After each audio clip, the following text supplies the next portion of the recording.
Hey there folks, welcome back to my channel. Today we're going to dive into a question I've been wanting to answer. Why did I choose a CNC router over a laser cutter? Well, stick around because I've got all the answers for you.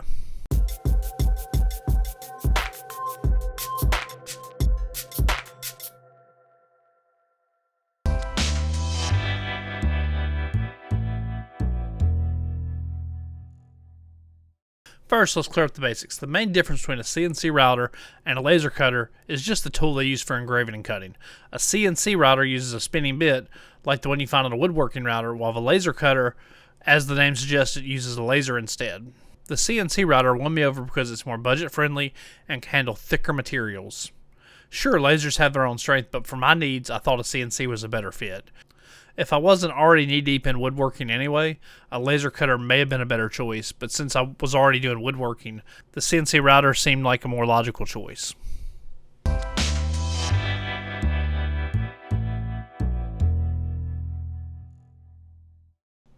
Disclaimer, Carbide 3D had nothing to do with this video and did not influence my decision for the Shapeoko at all.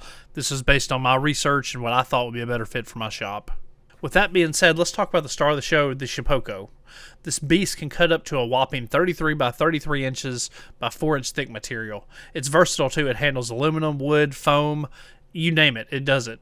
Now, when I went with mine, I went all in on the Shapeoko router and bit setter. And let me tell you, the bit setter is a game changer. Swapping bits has never been easier. And let's not forget about the clamp kit. It was definitely an add-on that I felt like I needed. The machine comes with some sort of clamps to start, but I just wanted a few more just for options. And also, I chose the hybrid table because I was iffy about trying to build a level table myself. And I'm glad I went with the hybrid table. It's amazing.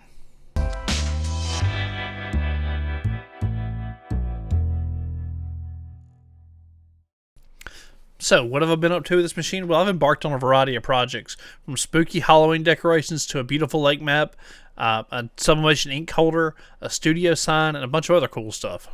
Now, on to the assembly. Here's the deal, folks. If you follow the manual and watch the assembly videos by Carbide, it's not exactly rocket science. It does take some time to do it right.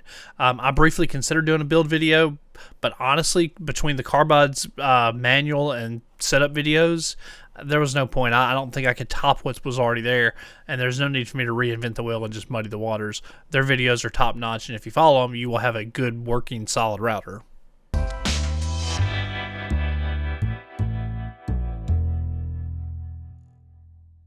So there you have it, a quick peek of why I went in with the CNC router instead of a laser cutter, what my Shapeoko can do, the accessories I chose, and some of the projects I've tackled so far.